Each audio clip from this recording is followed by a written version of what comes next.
Hey there, welcome to the Mountain of God project. My name is Camille, and today is 26th of February 2023. Welcome to video number 55. Today I want to talk about the third temple, and I want to talk about what is going on in Israel because I see it as a fast track to the Antichrist being presented to the world and the beast system to become the leading system of the world. You see, since I prepared the materials and recorded the videos regarding the parallels that I saw in between story of Israel being led out of Egypt and the Revelation story, I was fascinated that the first thing that happens there in the Revelation part of this story is the Antichrist. Because if you see how the story of the Revelation is written, it tells about what happened to John, then the letters to the churches, and then you see in chapter 5 Jesus being presented as a main protagonist of this story, being the Lamb of God, being the only worthy person to open the seals. And what happens when he does? When he opened the seals? First verse of chapter 6 says that there will be released the white horse and the rider on it to conquer the world, and he was given a bow. And we know that it's not Jesus that was presented in coming to picture later, so most Bible scholars agree that this is the Antichrist. So I thought, why everything starts with him? So it basically led me to look at the Israel, because that's the main place that the Antichrist story will basically happen. So I looked at what's happening right now and what happened like in the past, because that I wanted to see how what's happening there puts us in the time scale of the fulfillment of the biblical prophecy about the end times. So without further ado, let's look what's happening. That might be surprising to some of you as it was for me. So first thing I want to share with you is something that is called the dedication of the altar of the third temple. And this is what happened. And just as a side note, I'm gonna link all the links to the videos and articles down in the description, so you'll be able to do your own research if you want to watch the full videos, watch the old articles. But I'm gonna just show the snippets because all of those videos are long and we don't need all the content from them. But if you want to dig deeper, link is gonna be below. So this is what happened in 2018. It was 7th of December, so it's like more than 4 years ago. So this is what happened. Take a look.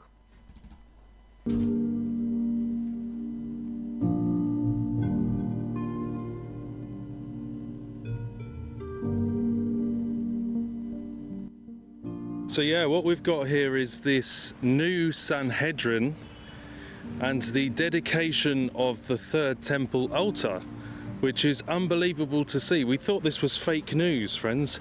We didn't realize this was even real news. We thought it was one of those weird articles on the internet, but it turns out 10:30 a.m. this morning in Jerusalem, we actually have a dedication ritual for the altar, sacrificial altar of the third temple, the day after Hanukkah, the feast of dedication. We have this dedication ceremony by the new Sanhedrin. אחד מוציא או אצבע אחת או שתיים ולא מוציאים את האגודה. הממונה נוטל מצנפת מעל ראשו של אחד מהם ומיד מחזירו. וכעת מתחיל למנות ממנו עד שישלים את המספר שהסכימו עליו. שימו לב, הוא סופר את האצבעות שכל אחד. And then the guys who recorded this video or presenting this material, they're going to comment. So I'm gonna skip that. But I wanted you to see with your own eyes that it happened, and that this was something that really happened, and in 2018, which is kind of interesting. So this is very interesting thing, and even more if you look at, let me show you one more link because I didn't put it here, but it's very interesting that the new Sanhedrin who basically started or prepared this ceremony, they did something more, because they they invited 70 nations to dedicate the altar. So it was prepared for so many people to see. I don't know how many of you did, but I heard about it somewhere, but nobody really talked about it, which is strange because this is one of the most important things. You know, the altar. We're not talking about something small, but we're talking about dedication of the altar for the third temple, and it happened in 2019. Anyway, but moving forward, the second thing I want to talk about is the water libation ceremonies, which are taking place for a long time, because the first one was like in 2014 or something. But we're gonna come back to that later, because it's something that will show up in the later material. But I want you to know what the water libation is, just so you have a reference to it. I'm going to read from One for Israel org website, and I want to read this part of this whole article. By the time of Yeshua, meaning Jesus, a water libation ceremony had become part of the tradition of the festival. This was called the Shimchat Beit HaShovah, the water drawing festival. The priest would go down to the pool of Siloam in the city of David, just south of where the western wall is today, and they would fill a golden vessel with the water there. They would go up to the temple through the water gate, accompanied by the sound of shofar, and then they would pour the water so that it flowed over the altar along with the wine from another bowl. This would begin the prayers for the rain, and there was much rejoicing in the ceremony. So this is part of Sukkot, and it happened at the last day of this festival. But interestingly enough, let me show you how it looks like, so you would have so you would see it for yourself. This is according to my videos. This one happened 80 years ago. I want to show you more or less how it looks like. So this is the water drawing part of this whole thing.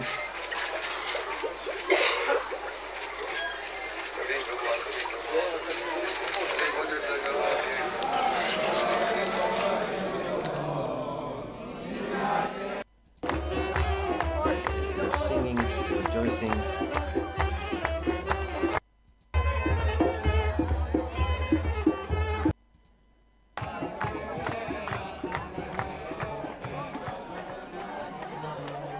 There's walk.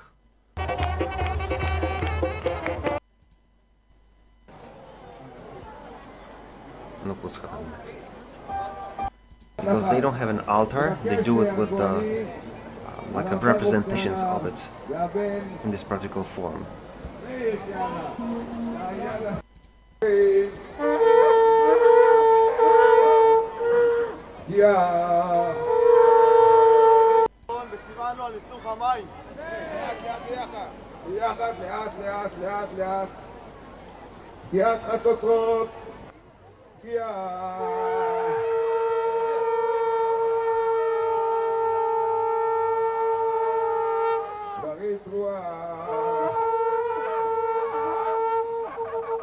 So this is how it looks like, which is kind of interesting to see.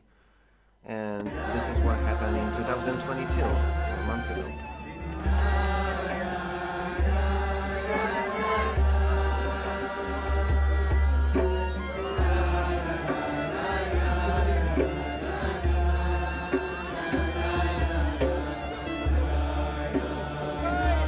So as you can see, it happens over and over. But interesting part of this whole thing happened in 2019, when and this is the article about it. But I want us to look at a small thing which is important in the context of the end time prophecies and the third temple. The Kohanim were dressed in the biblical mandated garb, but for the first time they were accompanied by Levites wearing a special uniform set of clothes designed to be worn in the third temple. So not only the water libation takes place, or water and wine libation, as we saw, takes place, but also what we can see that the first time the Levites accompanied them, and they were having full garments that are ready to be worn in the third temple. So another thing which is basically leading towards things which are prepared and ready and happening already to be ready for the third temple. The next thing I want us to look at is this part though of the I-24 News English documentary. On a rainy day before Passover, the organization gathers on a rooftop in the Old City to carry out a controversial practice: ritual sacrifice. Under the watch of high security, the sheep is brought to a secluded area. Religious followers continue to make final preparations. I'm not gonna play the rest of it, but it's not very drastic, but there's some blood, so I'm not gonna show it here. But as you can see by the title of the video, it's ancient animal sacrifice ritual makes modern comeback. So another thing which is already happening, and it wasn't like last year, that was like 3 years ago. So another thing which comes back is the ritual animal sacrifices, which we all know that the Jewish people want to make happen again in a third temple. Next thing I want us to look at is this part of the Our Jewish Roots documentary as well, which is very interesting. I'm Guy Ehrlich, and this is the barn of Gilad Farm. We are standing at the hill of the frankincense, part of my plantation. Over here, the vast majority of the trees are Boswellia sacra, the true frankincense, the frankincense of the incense of the Holy Temple, the frankincense of the present of the three magus. I'm not going to play it all, but basically I wanted you to see this gentleman and his plantation, which is basically a place when he is growing plants that will be used to make the incense for the third temple.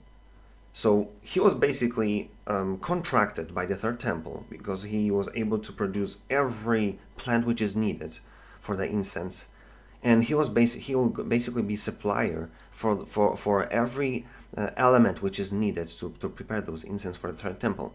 So this thing is covered as well. And the next part of this the same documentary will tell you even more about something even more interesting, at least from my perspective, because I never even thought about it before. I'm here with Levi Chazan at a famous place. How are you doing, Mr. Chazan? Very well, thank you. Can you tell us where we are and what you're doing here? Okay, we're located about 20 minutes out of Jerusalem in a settlement called Mitzpeh Yericho, which is right outside of Jericho, overlooks Jericho. And what we have established over here, and what will be in these premises, is a field school that is going to be the preparations for the beginning of the third temple. In this field school, it's very unique. We will train priests and Kohanim, Levites, in order to participate in their work in the temple service in Jerusalem. Now, I think this... So basically what's happening here, again, just showing you the video content so you would see it with your own eyes. But the whole idea is that they're even building a school for the Levites and priests. So it can draw us to two conclusions. First of all, there are people who know what to do right now and they are ready to fulfill their duties in the third temple. But even more, they know it so well that they're thinking ahead to create a school to make this thing be able to happen in the years to come.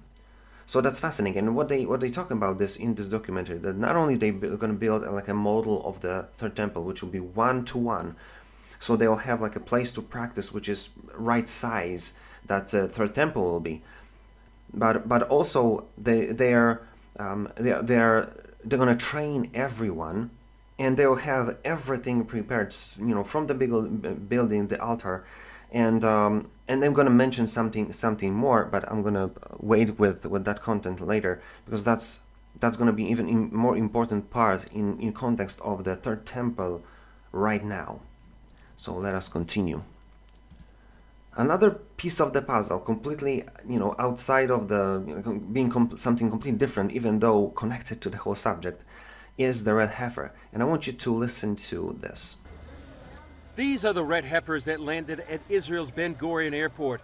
Rabbis believe the ashes of a red heifer are necessary for purifying priests to serve in a future temple. The heifers were discovered and brought to Israel with the help of the Bonei Israel, Building Israel organization, and its team leader, Byron Stinson. Rabbis from the Temple Mount Institute approached Stinson about the unique cattle. They said, Byron, could you look in Texas and find us a red heifer? In the process of finding the rare heifer, that meets key stipulations found in the Bible. The Bible gives us a clue as to the significance of the red heifers here in Numbers chapter 19, verse 1 and 2, where it says that God spoke to Moses and Aaron saying, "This is the ritual law that God has commanded, instruct the children of Israel to bring you a red cow without blemish, in which there is no defect, and on which no yoke has been laid." So it says that we're supposed to take a perfectly red cow with no white hairs or dark hairs at all, and a cow that no yoke has ever been on. So as a result, it's very, very rare to find a baby cow that is completely red. The ashes of the red heifer would be used to purify water from the Gihon spring in the city of David. Just a few ashes could purify thousands of gallons of water. That water can be then purify priests from any contact with a dead body, so they can offer sacrifice in the temple. Some Jews go every single day to a ritual bath, to a mikveh, in order to approach God in prayer in purity. However, it is not the same because we don't have the red heifer. Once we have the red heifer, we'll be completely pure and we'll be able to rebuild the temple. The red heifer must also be 2 years old. These cattle are just around a year old and could qualify in just over a year. So if they're able to make it without... So, interestingly enough, what they have is red heifer, something which is basically must have to be able to sanctify the altar, the priests, and the third temple. And they already have it. And they have 5 of them, so basically, they've got a backup if something would go wrong. So there's a high chance that those heifers they're gonna make it. Let's see another thing, something completely from other spectrum, and this is a video, kind of chaotic one, but him, he is the guy who recorded this video or commenting the video, saying a few very interesting things. So the video is about Rabbi Shlomo Yehuda Berry, a gentleman who is making like a fuss, as just by being amongst the traditional Jews. And interestingly enough, he is the one who supposedly learned the whole Torah, which is the 5 Book of Moses by heart. He's able to quote on the fly. He also is very, very musically talented, and he supposedly he's basically he made some miracles. Some people say.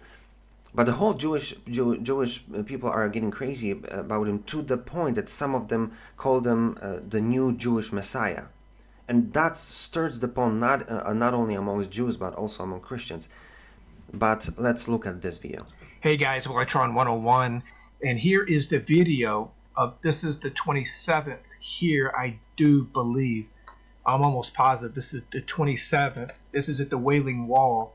This is that Jessie ben David that they're claiming is Israel's new Messiah. This is really crazy. You can see here they're like pushing on this guy like he is somebody super duper important. Look at this, and they're like crowding him. People are going crazy around this guy. All of these here praying. Everyone's surrounding him. They're saying that this is the Jessie ben David, their Messiah. This is at the Wailing Wall. This is unheard of. This is what people that know anything about Israel was going on. And this is this guy right here. This guy right here is a head rabbi right here. For him to be here, this guy's 30 years old. For this rabbi to be here to say that this is okay is unheard of. This is wild. At the Wailing Wall, with all of these students, all these people here, and this rabbi and these other rabbis in here, they represent hundreds of thousands of people. In some cases, millions of people, because their organizations are massive, and they've produced literally millions of students through the years. And for this head rabbi right here to let this guy pray at this very special place, this is where the rabbi comes in, and this is where they preach, they talk, they do all their stuff, is right here at this desk at the Wailing Wall, right here. For that rabbi to be doing that, sitting there, letting this guy do this, is really it's unbelievable. And look at all the people lined up to try to get in here. I know there's a lot of critics saying that this guy is, not the guy, all this kind of stuff. But this guy, this is the 27th. This is Passover. This guy is fulfilling the Keduri prophecies. I read the Keduri prophecies and the Shoshone prophecy and other guy's prophecy in the previous video. And look at these rabbis right here. These are leading rabbis kissing this guy's hand. Look at this guy. He's leaning right here. And these guys are kissing this 30-year-old guy's hand at the Wailing Wall at this desk right here. This is unheard of. This guy, it's a humongous possibility that this guy is their Messiah, the false. So very interesting to look at. There's a person who basically stirred the pond, because like he's 30 years old. He's right there by the desk where the rabbis are preaching from, and the head rabbi is allowing this thing to happen. Interesting. And obviously, I want you to see this. This is annual event of the completion of the entire Torah, and he basically learned the whole Torah, so that's why they're so amazed with this person, and they're saying a lot of amazing things.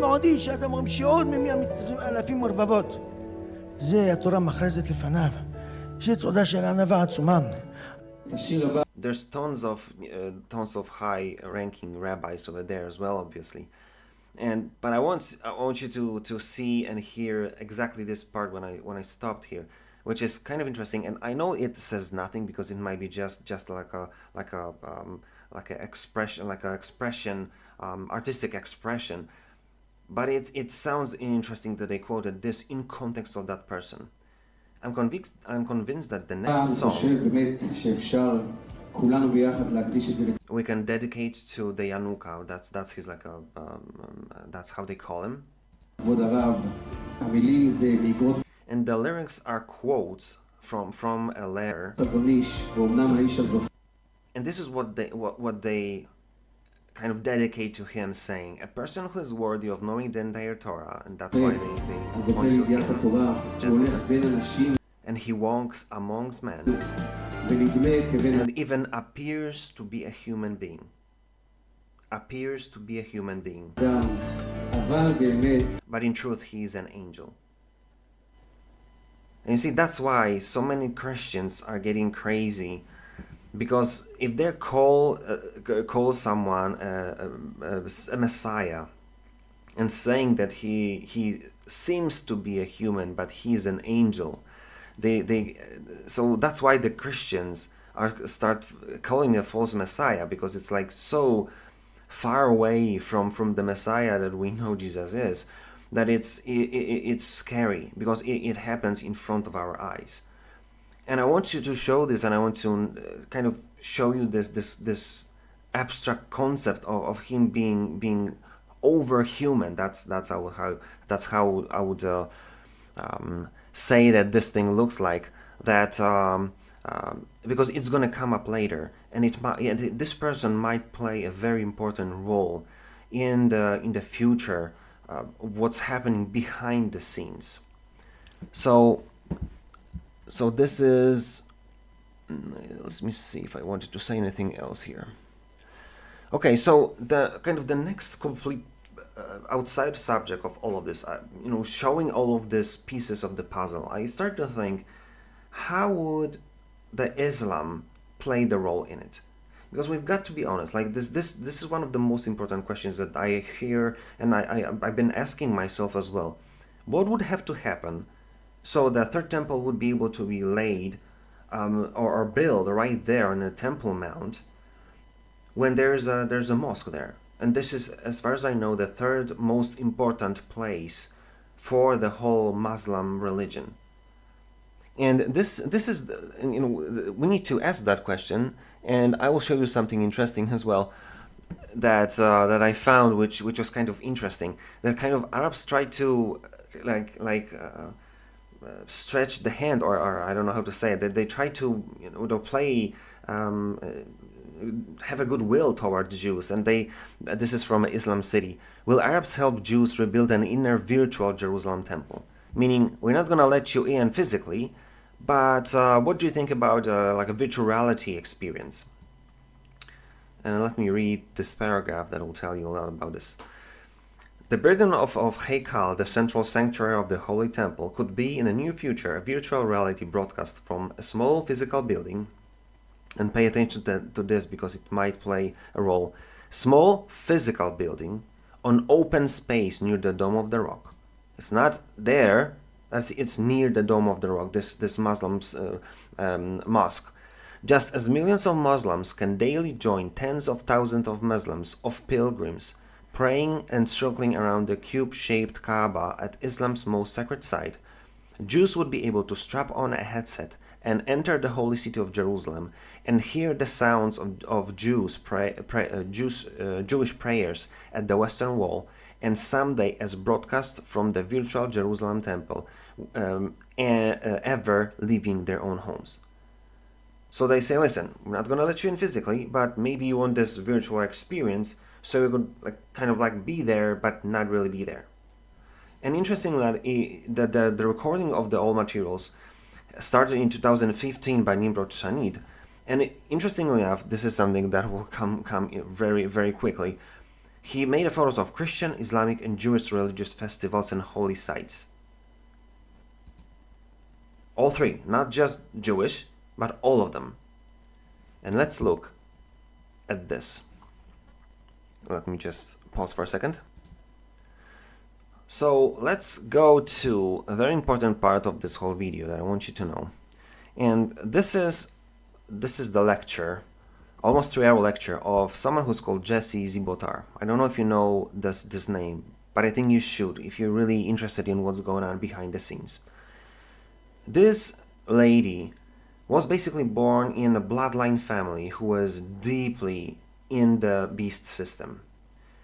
She was basically prepared to take the leading role in this whole system. But thanks to mercy of our God, she met him when she was a young child, and God kind of touched her.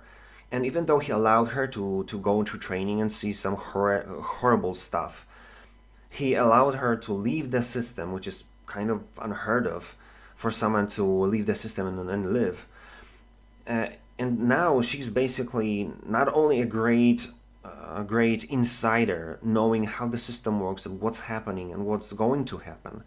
Not only she is helping people get out of the system and kind of to find the Christ, to leave the darkness of the system, especially for those who are born in the system.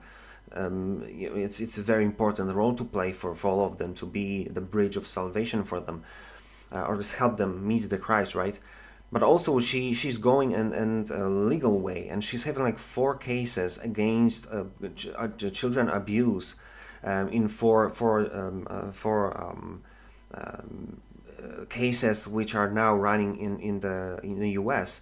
So she's actively going against the system, and she's an amazing person. I spent many hours listening to her, and she's saying some things that might be surprising to all of you, but it might kind of complete the picture to understand what's happening, what's going to happen, and why it will work, because understanding this is just, I don't know, changing the whole paradigm, at least for me.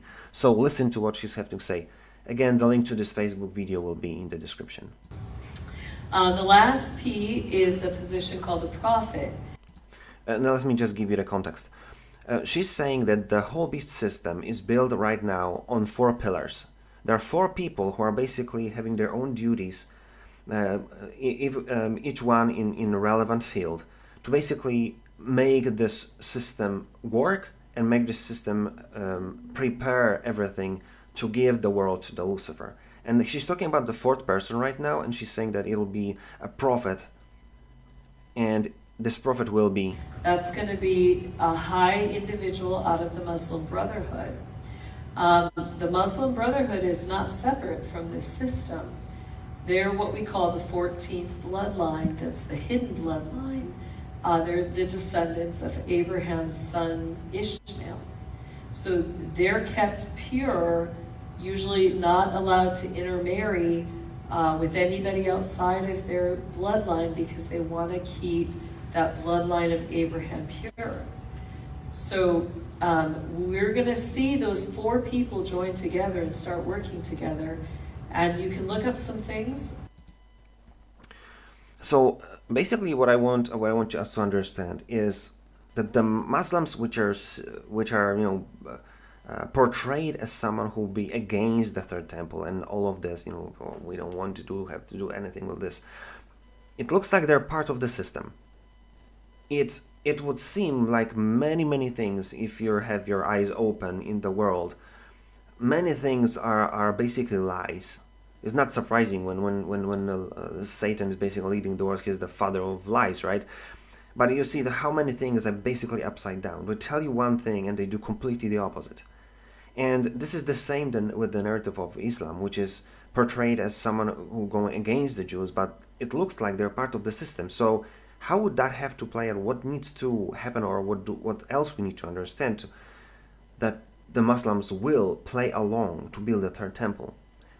And I want us to listen to this part of the video, which is 4130. Let me just move it over here.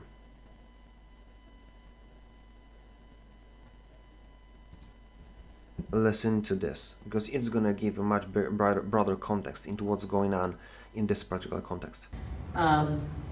So what really is happening is that we are entering that time of the system of the beast. Up until this past year, everything that we had was under what they called Babylon, the Babylon system. So the Babylon system was run by the Vatican and their financial backers, which were the Holy See. So they were the ones seeing everything. Their main money source, was the assets that they were, buying, selling, trading children, using them through sexual exploitation, as well as other things, and they were creating diamonds. So that was where the bulk of the wealth was. What's happened now is that we've moved into what's called the Leviathan, or also known as the system of the beast. The currencies within that system are not physical things. We're talking about quantum currencies, which I covered on Sunday. So things like fingerprints, energy, blood, that's what the Leviathan system works off of. And that is under the Sanhedrin. So we've made a shift. This system. And so this is exactly what I want you to hear. The details, and if you're interested in the subject, the Jessie is like a whole well of the information, what's going on. But I want us to hear that now it's changed from Vatican to Sanhedrin. So the group which is leading this whole beast system and everything that needs to happen for the Antichrist to step into his position and the beast to basically take over, so basically the Satan to take over the world, it's going to be led by Sanhedrin, meaning Jews. And I want us to look at what Sanhedrin really is, because we know it from the story from the Bible, but it's not that simple, because the Sanhedrin was not here for a long time. So this is what happened. In 2004, on the shore of the Sea of Galilee, a new Sanhedrin arose after the absence for more than 1400 years. Staffed by Orthodox and ultra-Orthodox rabbis who want Israeli life to conform to the Torah and rabbinical law, the Sanhedrin has been a great indicator that the stage is being set for the last days, as foretold in Bible prophecy. And interesting enough, this is their official website. Not many pictures, not many colors. But one thing I want us to know, maybe that's going to be important for some of you who's going to dig a little bit deep, that they call themselves a new Sanhedrin or developing Sanhedrin. So that's one of the names that they have, because it's re-established Sanhedrin. There are a few attempts to do it, but now they did it, and now it works. So that's the official side. So first of all, what we need to understand, like draw as a conclusion, if Sanhedrin is leading the boat, if they are the leaders of this whole movement, and the Islam is a part of it, it means that Islam will have to obey, and Islam will have to do what needs to be done for the third temple to be there. But it's interesting because it sounds so abstract when you see what's really happening there on the Temple Mount, that the years of antagonizing the Israel or Jews against the Muslims, it sounds ridiculous. It sounds impossible that it would play out somehow. But one thing that happened, which we knew it will, but now it's happening. It's fascinating to observe, at least for me. Is this part of the Jessie video? Let me go back to that. And this is the moment when she's talking about that, and this is 1 hour 47:43. Listen to this part of the video. Things. One of them is the House of One. That we have the prophet and Israel and the Catholic Church have already joined together, creating these houses of one. They established one in Belgium and one in California, and they're making it so there's a one world religion, which is the religion of the beast. So we're already seeing some of these things happen. So again, this is another tip, which basically might explain a lot how this thing's gonna happen. Because let's look exactly what she said. The House of One. What is it and how it plays out? And I'm gonna show you a short video which I just stumbled upon, which is kind of interesting because there'll be some video footage of the things that we're talking about. That's gonna be visual as well, interesting to see. So listen to this part of this video. Big things are happening around the world with governments and religions pushing towards a one world religion. We knew this would happen. It's prophesied it will happen. And I'll get into all that in this video. The Abrahamic family house in Abu Dhabi, pretty much the Chrislam center, which also has a Jewish mosque there. And I say Chrislam because the Roman Catholic Church, as well as the Islamic Imam, they signed their Declaration of Human Fraternity not long ago. This kind of joining of peace between Islam and Catholicism. I'll get into that in a bit, but first I wanted to talk about the Abraham Accords Global Leadership Summit that just took place in Rome, of course, of all places. And again, it's more of this uniting of the religions, the Abrahamic religions, as well as all religions and all governments in this unity of peace that the Bible tells us will ultimately be ran by the Antichrist and will just be a one world control system. So interesting, isn't it? We knew that the one world religion is a concept that we might expect to happen somewhere in the future, but it looks like it already happened. And I want to show you the links to all of the places, all the things that were mentioned here. First of all, that's not the one. Let me show you the House of One. This is the Abrahamic family house in Abu Dhabi. And as you can see, Judaism, Christianity, and Islam together.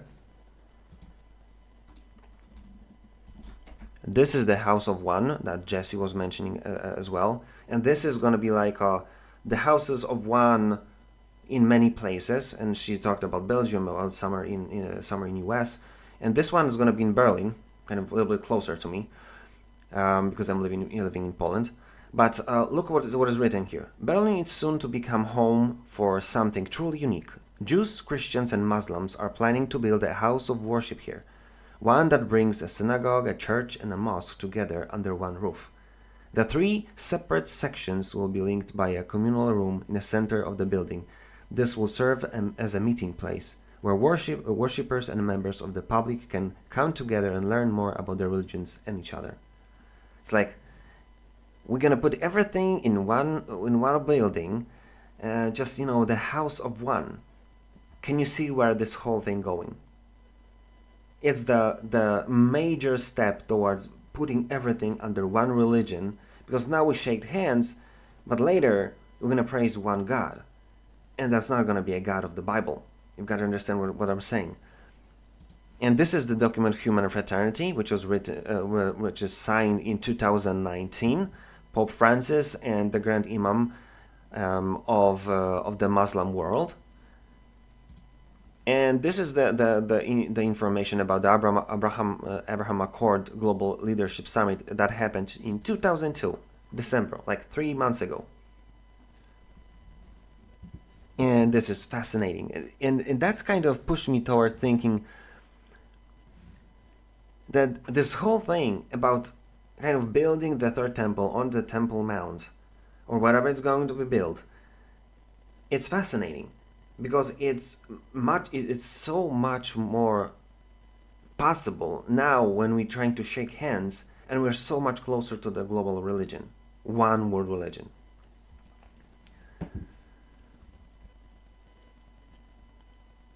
So let's look at let me just tell you one more thing. The major institution that you may hear if you're going to go and do some digging that pushes the building of the third temple in Israel is the Temple Institute, and the new Sanhedrin is working with them closely. And one thing that that surprised me in context of the building of third temple was a comment which was done by the director of this international institute. And this is what I want you to hear. Not only I think that the title of this article is brilliant. Want world peace? Let's build the third temple.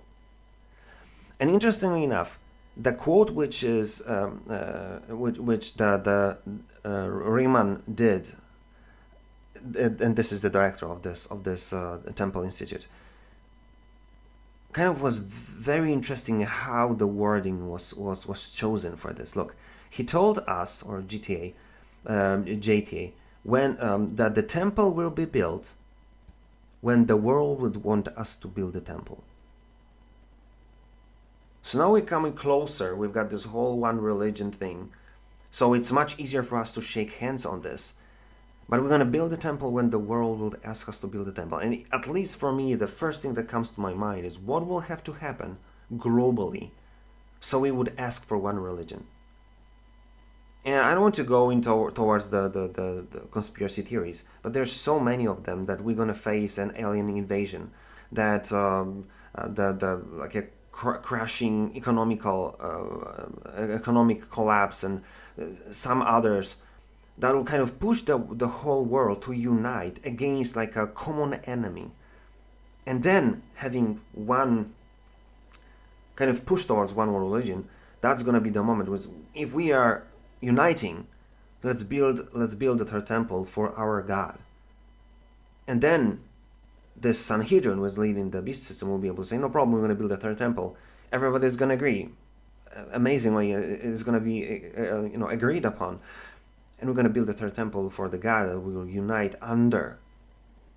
And that's a perfect pretext to bring the new God, which is the Lucifer. And he is leading man, the Antichrist. But let me show you some other thing which Jessie is talking about, which is fascinating because it changes the kind of the pace of all of this happening. And she's talking about in the same video 4549. Let me just jump to that person. 4549. Listen to this. Israel. Keep your eyes on Israel because a lot's going on there.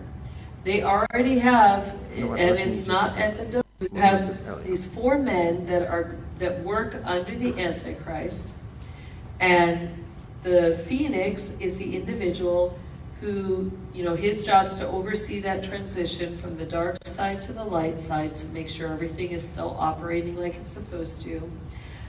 He's going to work with the others.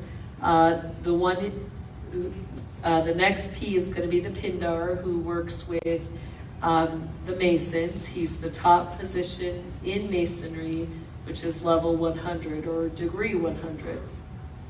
His job is to oversee the economy, the finances, the money, not just the link system. Really important. They all already have the quantum currencies there, It's just the I'm public going to has talk not about it quite in been the next transitioned video. I'm into going to that talk about, system. kind of So we're much going to broader start seeing all these world banks and perspective. But I financial want to hear things about the working third together person. to transition us into that system. The next P that we have is the priest, and that is going to be the high priest out of Israel. Keep your eyes on Israel because a lot's going on there. They already have, and it's not at the dome, they already have the temple in place. They're just finishing up a few things with the top on the outside. All of the foundation of the temple in Israel was completely finished in 2019. Last year. So she said two very important things that kind of put everything together, and the picture starts to fall in its place, the whole puzzle game. First of all, she said that the third person, that is the third pillar of this whole system, will be the priest from the Israel. And now when you look what's going on with this rabbi, Yanuka, and you think, wow, that's if everyone is going, so crazy about him, maybe that's the guy. You know what I'm saying? Now everything falls into place because it looks like that every piece of the puzzle is already there and we are ready to move. And another thing that she said, which is fascinating to me, that the whole temple, or the lower part of the temple, was already built. It was completed in 2019, which makes the building, the just top part, much easier. And not only it's easy, it's very easy. I don't know if you've seen. Let me just move a little bit over here. I don't know if you've seen this, but China in 2001, when this whole lockdowns happened and all this illness was going through the world, there was a need to build a huge hospital in China. And listen what they did. They built a huge hospital in 5 days. In 5 days. And the size of the hospital is 1,500 room. I don't know if you can see my face over here. It's 1,500 rooms in 5 days. So how fast do you think it will be built if we want to build the most important building in human history? Do you really think it's going to take months or years? It's going to take days the most. So I always laughing that we're going to go for a weekend, Friday, we're going to wake up in the Monday morning and the temple will be already built. That's how fast now you can build things. And obviously, the third temple is going to be kind of a different kind of building. But now you build from pieces. It's like a Lego building. You just have stuff, put it together on the place, and it's done.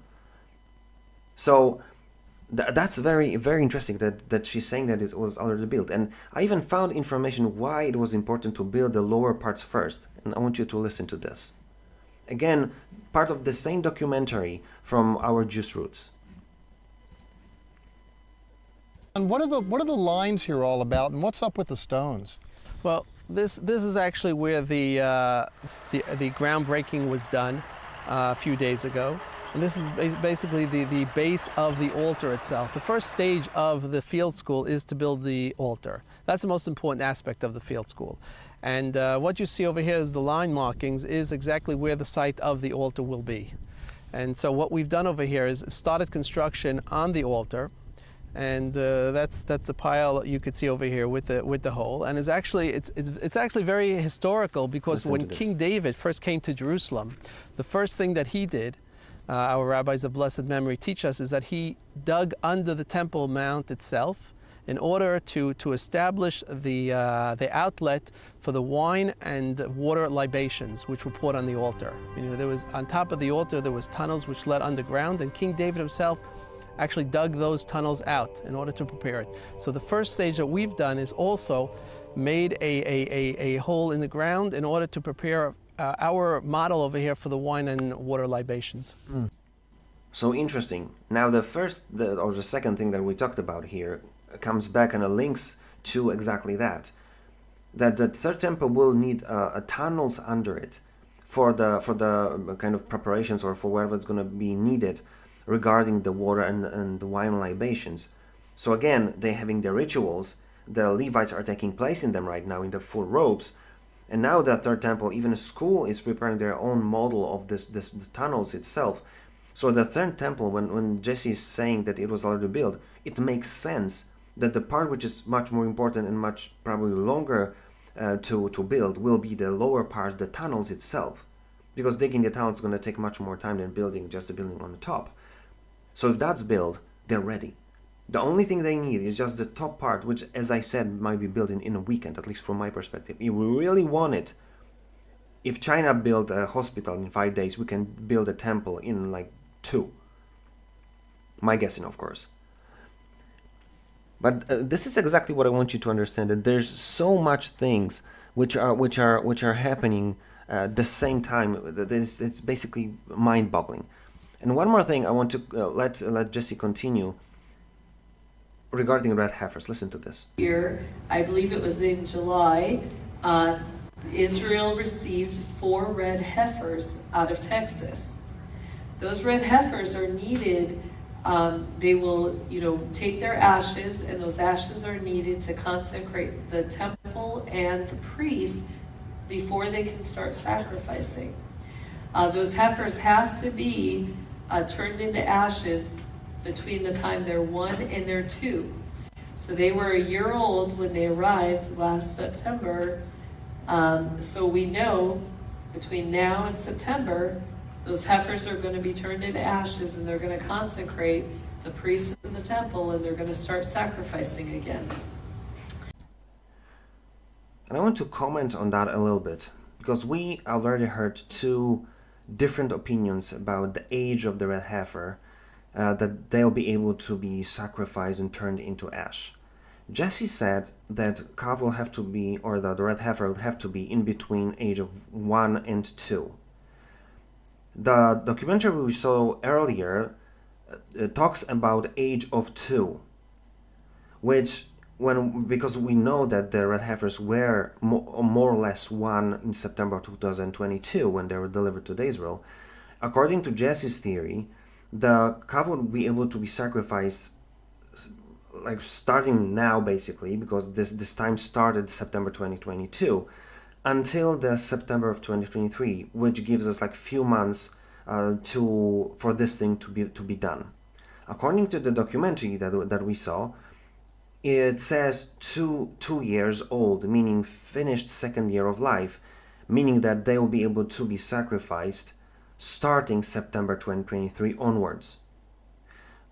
But I couldn't stop thinking about it, and I looked in Talmud, and this is what I saw. Talmud says that Mishnah, which is the teaching, specifies that the cow be at least 3 or 4 years old, which differs from both of those theories. Younger than 3 is termed calf rather than cow. Furthermore, this person asserts that theoretically the animal might be aged. In practice, he explains a younger one is more likely to fulfill the other biblical specifications. That being said, 3 or 4 years old. Knowing that there were 1 in September 2022, there will be 3 in September 2024, which gives us like 18 months more or less from now, more or less. So I'm not really sure what was the reason that Jessie said 1 to 2. I don't know what was the reason that the documentary said 2, because Talmud says about 3 or 4. But this way or the other, I want you to know that there are 3 different theories, but I wanted you to know either way. But it's fascinating that we're basically on the brink of being able to sanctify the Levites, to sanctify the altar and the temple itself, and start this whole prophetic story that will basically will be the last story of the human history, at least as we know it. But I went even further and start looking at what does it really mean about this, and how it all kind of links to the Messiah itself, and that's even more fascinating. Look at this. Let me see, where are we now? That was the temple. Yeah, so I start to dig because the Messiah part is kind of very important in all of this. So when I started reading this, I stumbled upon this particular thing when they say about Messiah part in all of this. According to our mayor, in all Jewish history, only 7 heifers have been burned. But according to rabbis, there were 9. Doesn't really matter, but. And the 10th and the last will be prepared by the Messiah. And when I stumbled upon this, I started to think, okay, but what does it even mean? What does it mean? But I thought about, going to the link or the information where it was taken from. And you get over here, the Sefer Tara, which is the book of ritual purity. And there's the part which they name, which is Parach Adumah chapter 3, which is the law of the red heifer. And this is exactly what is said over there. Let's look at the last paragraph here. Indeed, they would put away for safekeeping a portion of the ashes from every red heifer that was burned. 9 red heifers were offered from the time they were commanded to fulfill this mitzvah, which is the commandment, until the time when the temple was destroyed a second time. Obviously, there's Rabbi's view on this. The first was brought by Moses, our teacher. Second was brought by Ezra, we know that the prophet. 7 others were offered until the destruction of the second temple. And the 10th will be brought by the King Messiah. May he speedily be revealed, amen. Amen. So may it be God's will. And I thought to myself, okay, but what does it mean that Messiah will brought it? And this is fascinating because I found this Fire Life Ministries that kind of say exactly what I was afraid it's going to say. There have been 9 red heifers sacrificed by Moses' time, according to rabbinic tradition. Red heifers had not been slaughtered since the destruction of the second temple, which is just a few years after Jesus' death. So that was 70 AD, right, when the Romans destroyed the temple. Rabbi Maimonides predicted that the Messiah himself would sacrifice the 10th heifer. And interesting enough, the Messiah himself would sacrifice the 10th red heifer. It tells us 2 very important things. First of all, that the Messiah himself would do it, so meaning that Messiah would have to be here before the 3rd temple would be able to be sacrificed or sanctified. It can be built, but it's not going to start its function until he'll be here. And the second thing that kind of, I started to think about it. Why would Jesus, being the Messiah, sacrifice the altar to start the animal sacrifices, when he, with what he'd done, basically abolished the whole thing? He was the last and only needed sacrifice for our sins. That's why the veil was torn from the top down to open and allow the free access to the Holy of Holies, right? So why would Jesus come back and basically redo what he's already done? That would be a blasphemy against himself, not only God the Father, but you know what I'm saying. So if this is going to happen, that the Messiah himself will sacrifice the 10th red heifer and sanctify the altar to start the animal sacrifice, it means that it's not going to be the Messiah. It's going to be the Antichrist. And that brought me to the really scary conclusion that the whole 3rd temple and push to build it is not built for Jesus, for Yeshua. It's not for Yahuwah. Do you understand?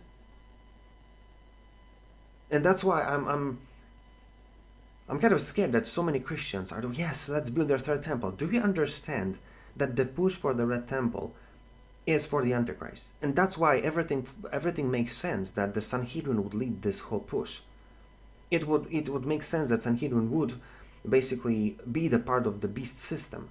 That would make sense that Islam would be part of the system, that they will all agree, as they agreed, signing this whole the decrees with the Pope, with Jews and Islam. All those 3 powers or religions basically signed the papers to build the house of one, to cooperate. Because all of this is a push for the Antichrist, to put Satan, the Lucifer, on top of everything and give the human race under his reign. And I hope you understand that it changes the perspective for us, that we need to understand that the third temple was not built for Yahweh. That's why Jesus will not sacrifice the 10 red heifer, because it makes no sense. It goes against what he's already done. That's why what I believe, that the New Jerusalem is coming from heaven at the end, would basically, turn this whole thing upside down. It was going to cover it all. And even when Jesus is coming, he basically takes over. And this is how I see it, that they're going to build their own third temple to bring their own God in it, to be the last blasphemy against God. And the cherry on the top, like the pinpoint of this whole story, is to not only build the third temple for their own God, which is not the God of the Bible, the Yahweh, but that's going to be the Lucifer, but also bring our own Antichrist, put him in the temple and claim himself to be a God. That's the last blasphemy, the top blasphemy that you can come up with.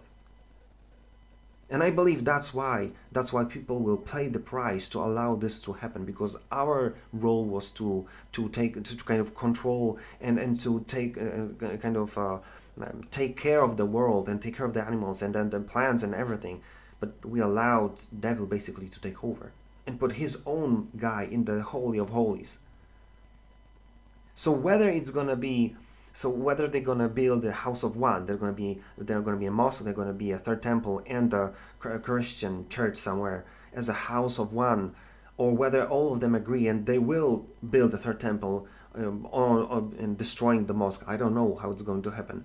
It's interesting that Jessie says that they're build it, but not on a dome, but next to it, exactly as this virtual thing with the small building in the open space near the mosque. I'm not sure how that going to play, but this way or the other, this is whole a blasphemy. This is whole blasphemy. And I want to finish this video showing you through few quotes that will kind of cement this whole idea that you need to understand who is leading the game and who is pushing for the third temple. First of all, let's look at the quote from the Abraham Accord Global Leadership Summit. Not only you need to understand that the pledge was made by all delegates, meaning everyone who was there. Maybe it would be good, but I didn't want to make this video too long to see who was there and who signed it. But all of them made the pledge. But second, I want you to understand what are the kind of fundamentals or pillars which this whole thing is standing upon. And look, all of this is following fundamental pillars: tolerance, coexistence, diversity, religion, and family economic peace. We're talking about joining everyone, joining all the religions. And we're talking about tolerance and coexistence and diversity and religion and economic. There's nothing about God, nothing about salvation. There's nothing about anything. It's all about human. It's all about us. We're making one world religion who's going to concentrate on us. Again, like, it sounds like an ultimate blasphemy to put yourself as a God instead of God who you're supposed to serve. Who is your Father who loves you so much? But He is God. Let's make it straight. So this is interesting, because it looks like we're going to build a religion when we're going to be a God for our own, and then they're going to put God on top of us, which will be the Lucifer, the God of all gods. This is crazy.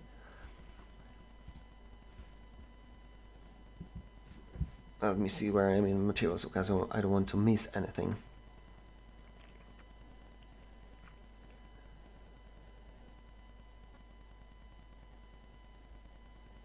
So let's look at this quote, and this is again supposedly the person who is from Sanhedrin. Listen to this. Building the third temple. Everybody will prosper, because this is what this temple is for the whole world. So you think that there could be some union between all the religions as part of this? Absolutely. We already have unity, but everybody's afraid from the terrorists. So this is our job, to unify everybody to worship the only true living God in the third temple with all the nations that will worship God. Now when you know that the Sanhedrin is leading the beast system, and then saying of course we've got unity in between all the religions, and we're gonna praise one and only God. He's not saying Yahweh. He's not saying he's not as a Jew. He's not even saying that we're gonna praise God, because he would not say Yahweh, right? But he's not mentioning his name. He's not saying Adonai. He's saying one true God. What God that he's talking about? You understand what I'm saying? They're saying it so it looks like it's the same God that we and I are thinking about, but it's not, because they're preparing the Lucifer to be a God for the world. And again, the same thing is said. The same thing is said by the gentleman. I'm just finding the right link. The Temple Institute. Let me just go back through the links, so I'll find the place. Not the one. Over here. Again, the Rabbi Chaim Richman, which is the Temple Institute, the international director. This is what he saw. Richman quoted the verse in Isaiah calling the temple a house of prayer for all nations. Again, if he's aware that the Lucifer is someone that the Sanhedrin is trying to push, they're using the Bible to cover, prayer for all nations, meaning one world religion, which will be the Lucifer, not the God himself. So all of them are saying the same thing, never mentioning the Adonai, never mentioning the God, the Yahweh that we're talking about. So that's something fascinating. But I want us to, and again, it plays along to the same thing. We're talking about Yanuka, that he looks like being a human being, but he's an angel. Now we understand this whole kind of esoteric thing that they're pushing for. But I want us to do the last few quotes. Listen to what Jessie is saying about this whole system again. I've been sharing some very high-level individuals in the masculine side who now will be responsible for raising up the Antichrist. And, the biggest group in that is a group called Merlin. And Merlin were specifically tasked with ensuring that, the Antichrist is trained and, groomed and ready to go. And, that group, it falls under the Sanhedrin and the Holy See. And then along with them, we'll say you've got four other individuals that I call the 4 Ps. So you've got the prophet, who he's going to be the head of, we'll just say the Muslim Brotherhood side. He works along with the high priest, who is out of Israel. Again. And the two will work together with the Jesuit Catholic Church and the Pope to not only bring in the one world religion, but also to raise up those who will worship the beast and to train people in worshiping the beast. Then you have the Pindar, who's the head of the Masons. He's a level 100. And then you have the Phoenix, which I've already told people that's Barack Obama, and he's the head of the Satanic Council. So those 4 men together will work alongside of Merlin to bring in,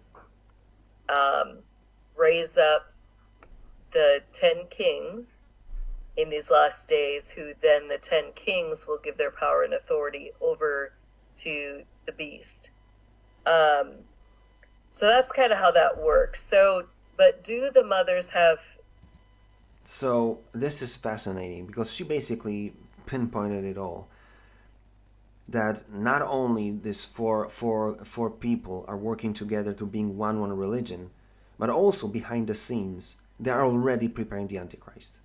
So it's already here, and she's mentioning that in many other interviews that she's doing, and I couldn't find the one that I think would be the most proper for this. But she's basically said it, that there's even Maryland, the organization in the whole system, which basically all those people are working with to kind of groom and prepare the Antichrist. And it's fascinating because it already happened. It's like he's already here. He's not, and she said that in one of the interviews, that he's prepared, he's ready to step into his position, but he's not publicly presented yet. So again, we're that close. So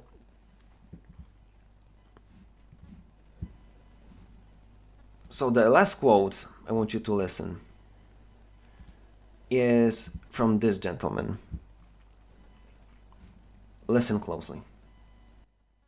The Messiah will be the judge. The Mashiach will be the judge, and not for what he sees, and not for what he hears, but what he smells. You believe the Mashiach ben David is coming to Mashiach this ben temple? David is very soon, and he is a Jew, and he is not Jesus. And if the Christians want to hold it, they can hold it. But we will never change our mind. We prefer to go back to Auschwitz and not to change our religion. This is the main thing. We are loyal. Did you hear that? And I want you to understand who this gentleman is. And I want you to be really aware, in context of what we already said, who this gentleman is. Listen, this is the gentleman in other interview. Our guest for this evening is Rabbi Professor Hillel Weiss, the spokesman for the Sanhedrin organization. And this is the website of Sanhedrin. He is a spokesman for Sanhedrin, for Hebrew language, Rabbi Professor Hillel Weiss. And the spokesman, official spokesman for Sanhedrin, is saying that we rather go back to Auschwitz rather than accept Jesus as a Messiah. We're not going to change our religion. And this is coming from someone who's working for the organization who are pushing for the third temple and bringing the Antichrist and the Satan as the god of the whole world. He's aware. He really knows what he's saying, and that's why, in my belief, the Israel will pay the price for allowing these people to lead their nation and lead the whole world and putting them under the Lucifer. I want you to understand, they know what they're doing. This is really, really well thought thing, and they do exactly what they believe in. They're not trying to build the third temple for Yahweh or Adonai. They're trying to build it for Lucifer. And they're going to bring not the Messiah, they're going to bring the false Messiah, the Antichrist. So listen, putting everything together, this is what I want you to take from this video. First of all, so many things happened. This is so many things that we talked about. From the beginning, dedication of the altar, water libation, Levites being wearing the clothes for ready for the third temple, the animal sacrifices, the incense, the school of priests, the red heifers, the Rabbi Shlomo Yehuda Berry or Yanuka, the role of the Islam, the one world religion, the Sanhedrin and its role, what they're playing, the third temple, which sounds like it's already built, and all of those things. It looks like we're this close, with all the red heifers already there, and being so close to being ready to be sacrificed and to sanctify.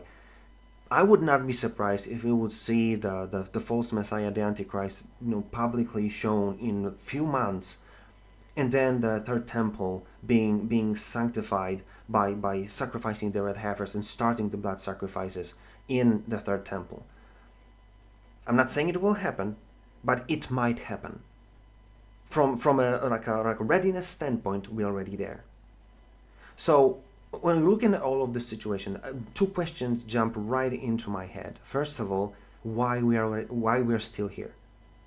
And I'm not talking about the rapture of the church, because I recorded the video, you can watch it on my channel, that there's no biblical no biblical text that will tell you that it will happen. Rather, the contrary, everyone which says something about it points to the second coming of the Christ. Watch the video if you disagree, just as a part of the debate and broadening your view. But I'm asking myself, if I believe that we're going to be here until the end, what is my role? And that's why many of my videos are pushing towards find your calling. Find and understand why you're here, what you're supposed to do, how you're supposed to prepare. Because it looks like we don't have much time. And many of us might jump or be pushed or put into our callings in weeks or maybe months to come, just because we're so close. And second, what is the calling of the church itself? Because if I'm right, and it looks like I am, because I'm not the only one having holding this position about the rapture, at least from my perspective, church will be needed, because that's for the rest of the world, which will basically was going to be burned to ash and killed in masses. This is the moment that people will need the church the most. And trust me, 144,000 Jews is not enough for the whole world. And it said the gospel will be preached on the whole world. So again, asking about your own calling, but then asking about calling for the church. What is our role to play in this whole thing? I think this is the most important thing. Really, please, go on your knees, talk to your father, fast if you have to, but figure it out. What is your role, and what is your role for your church? Because it might be that the most important mission in our personal and in our church's life is just starting to happen in front of our eyes. So think about it and do something about it, because it looks like we don't have much time. It may come really, really soon. If you like this video, like, share, and comment. If you didn't, comment as well. Tell me what you think and what is your experience. And if there's anything you want me to talk about, just give me a shout. I'll be glad to talk about it for you. And that being said, see you in the next video.